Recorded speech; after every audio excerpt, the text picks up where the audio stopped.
Hello, my students, colleague teachers, and my supervisors. Today we are continuing our verb lessons. Today we have finite and non-finite verbs. What are they?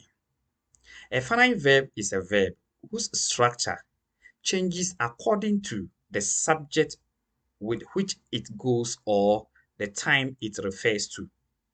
So for you to find a finite verb or see a verb as a finite or non-finite or see it as a finite, what you have to consider are: one, it has a subject. Consider that that verb is having a subject. Two, it marks a tense.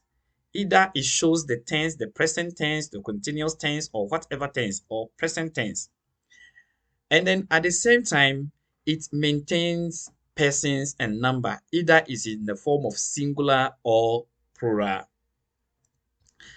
Now, for example, in a sentence, she eats. This is a sentence. She is in the present form. It is singular. It also has the subject she.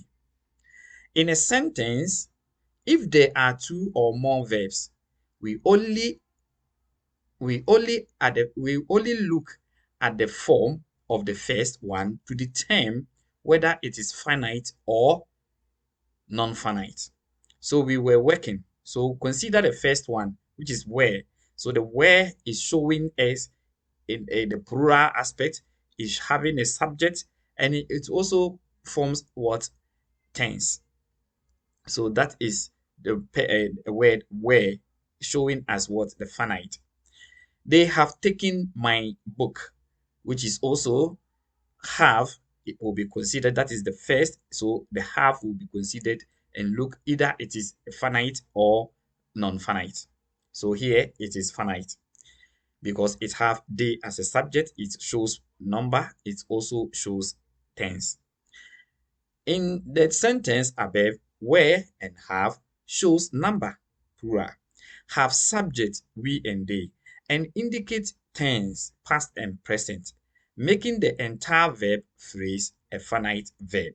So all the verbs we considered were finite verb. For example, John loves Yvonne.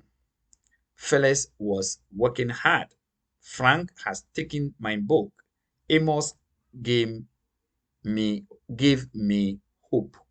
Gave me hope. In these sentences, all the verbs shows tenses. They have subjects and they indicate number. Infinite. It is a verb which does not change its structure according to the subject. Therefore, whether the subject changes or not, they remain the same in their term of structure. So with the infinite verb, they remain the same. They don't consider the subject, they don't consider the tenses in that, or they don't consider the number or the form, either singular or plural. They don't do that. So the features of what the finite verb are: they do not have subject. Two, they do not mark tense. Three, they do not maintain persons and number. Let's look at some example. Non-finite verb form include. So which verb forms form the non-finite verb? We have treated this in our previous video, what the verbs are, where we considered or we looked at the forms of what? Verbs. The to infinitive is part of it. So the to infinitive is it falls under the non-finite. So we have the to infinitive: to go, to eat. All these verbs do not consider to the forms of all the tenses or the forms or the subject that they have in the sentence. They don't do that. The present participle: going, eating, playing, whatever, a verb adding ing to it are also formed under the non-finite. The past participle, some of them are gone, eating, written, beaten. All these things are also non-finite. Now let's just look at how they are used in sentences. For example, one, to show my love, I bought a book for Mavis. So here, we don't consider the subject. There is no subject that we are looking for. We are not looking for the form being plural or whatever. And we are not talking about tense. To show my love doesn't consider where or when the time, whatever time. No, no, no. It's do not consider all these things. On getting home, she washed her clothes. On getting home, she washed the clothes. So the tense here, there's one thing that you have to consider. On getting home, when is the person getting home? So it does not give us accurate time that the action is taking place. Having taken my books, Sam lost it. Beaten by the rain, I fell ill. So these are considered what? The infinite verbs. Now we go to another type of verb we call transitive, intransitive, and ditransitives. Another classification of verb is whether they are followed directly by nouns, groups, or not. The following categories of verbs are identified. We have transitive, intransitive, ditransitive, transitive, intransitive verbs. Let's take them one after the other. The transitive verbs. A verb is said to be transitive if it allows a noun group to immediately follow it. Transitive verbs are verbs that involves action that affect people or things. So with such a verb, what it tells us is that there should be an object or there should be a noun that suffers, that receives the action of what? The verb in the sentence. So let's look at some example. I saw a bird. I saw a bird. The word saw, which is verb, is needs something that should be seen or that you saw, a bird. So with such a verb, if you don't bring the object for it, you are not going to understand it well.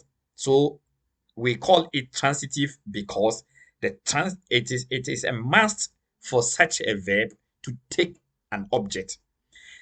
They killed a snake. So they killed. What did they kill? A snake. So a snake should complete it, making it what? Transitive verb. So such a verb by all means takes a noun that follows it, which makes it what?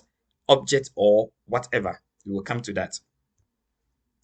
If a verb is transitive, then it can occur in either an active statement or in a passive statement. This is another topic, active and passive statement, which we will take our time to treat so that students, you understand it well. In active sentence, the subject comes before the verb and then the object comes after the verb, as in John killed the snake. In passive sentence, the object comes before the verb and then the subject comes after the verb, as in the snake was killed by John. The snake was killed by John. For some more example, under transitive or verbs that takes objects, they need to take objects for complete meaning. So such verbs are transitive. Aquia writes poems. Dog catch fish. Dogs catch flies. John buys snails. The boy helped the old man to cross the road. Everybody likes pizza. I like music. The bird built a nest. The boy planted some coconuts yesterday. The boy played the piano gleefully. He bought a few books. So you look at the verbs here, all of them takes object before it completes its meaning. So these are considered as what? Transitive verbs. Transitive verbs are usually not followed by preposition. Check about that. They don't usually follow by preposition. The following transitive verbs are often wrongly followed with preposition or not giving their direct object. Like I do say all the time, the English language, the language that we are learning, doesn't belong to us. So when we are learning, we have to take our time and learn it properly. The transitive verbs do not need preposition, but most we just bring it just like that. We have used it more the time, all the time, so it is on our lips, and then we make use of that.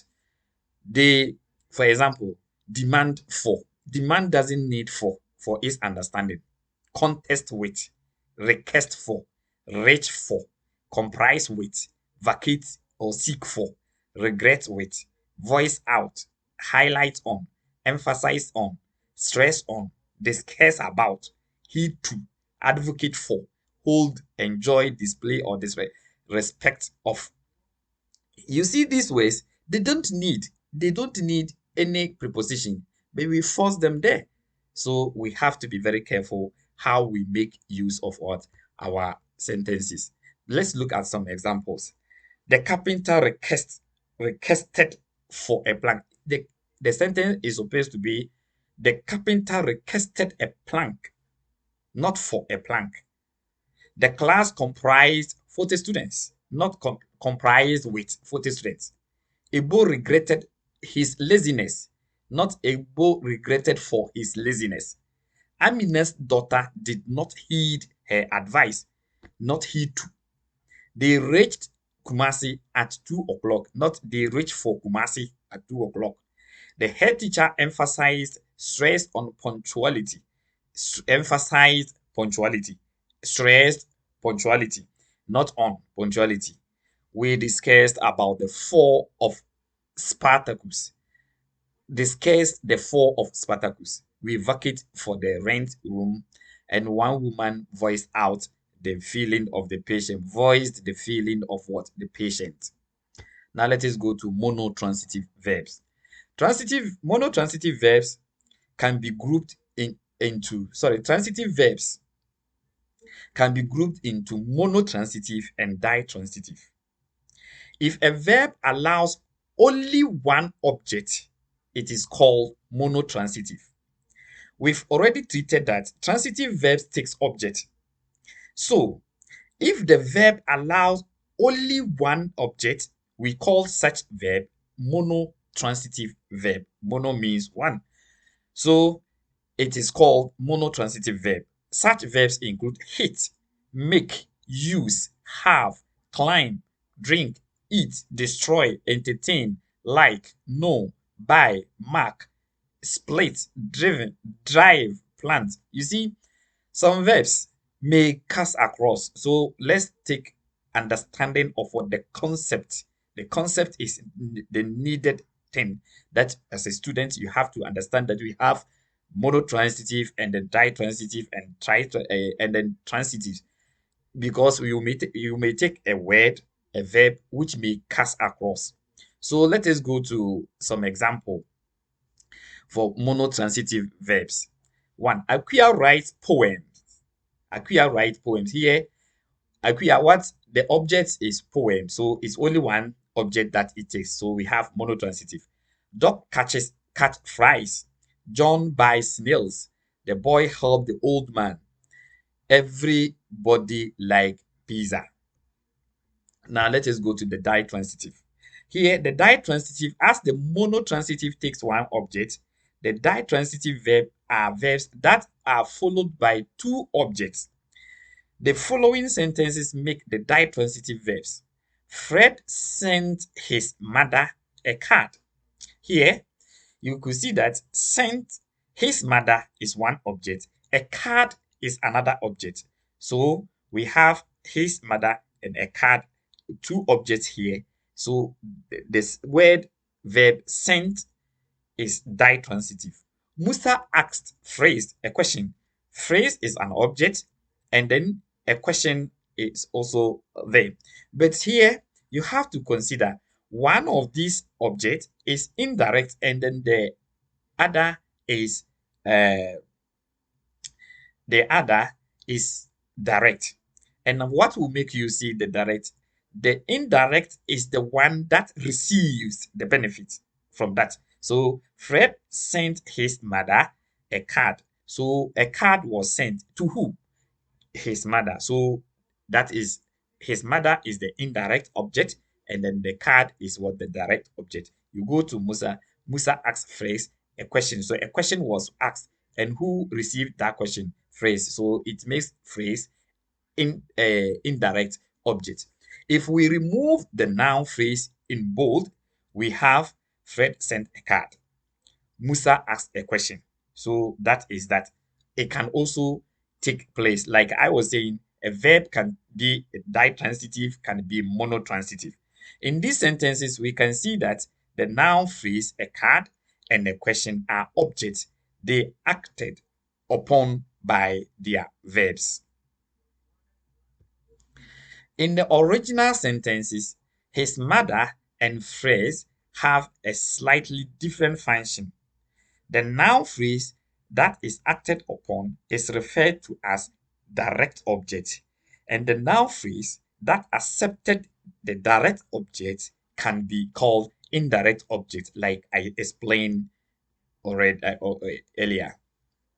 Thus, in a sentence, Fred sent his mother a card, Musa asked phrase a question, his mother and phrase are indirect objects, while a card and a question are direct objects. In sentences having ditransitive verb, the indirect object typically comes first. Also, the first noun which immediately comes after the verb must refer to a living thing. In sentences with ditransitive verb, the noun which comes immediately after the verb can be changed to prepositional group. Now let us look at that example. We will lend John the money. We will lend the money to John. So if you want to change it, we go to that direction by introducing to show the indirect object that we are referring to. Can you do me a favor? Can you do a favor for me? The student asked me a question. The student asked a question from me. So here, the preposition was used to introduce the indirect object that we have here. A few transitive verbs can take both the direct and indirect objects. These include the following: give, offer, tell, show, buy, sell, deny, award, teach, owe, bring, lend, spare, pass, pay, make, call, send, write, fax, ask, throw, refuse, do. All these examples can be direct, can take direct object and then indirect object, meaning can be monotransitive and can also be ditransitive. Example, my friend will give the carpenter 10 nails. Sewa will tell the class a story. The teacher often show pictures to the pupil. Adu threw the ball to Badu. Ujo bought his mother a blue clothes. Intransitive. Intransitive verbs are verbs which do not take the direct object. Intransitive. So we have transitive and transitive and intransitive. So we are now on intransitive, where we said the transitive takes object. Here we are saying that intransitive are verbs which do not take direct object. They can only be followed by preposition, and they cannot be used in passive form. Think about that. Here are some examples: go, come, walk, jump, fly, look, cry, dance, stand, sit, delay, plummet, prevail, speak, listen, laugh, stay, live, talk, exist, and the rest. For example, many children go to school. Many children go to school. That woman comes from India. The pupils walk to school. A cat is sleeping in the bathroom. The class consists of 40 pupils. The manager has arrived. Sewa rose very early.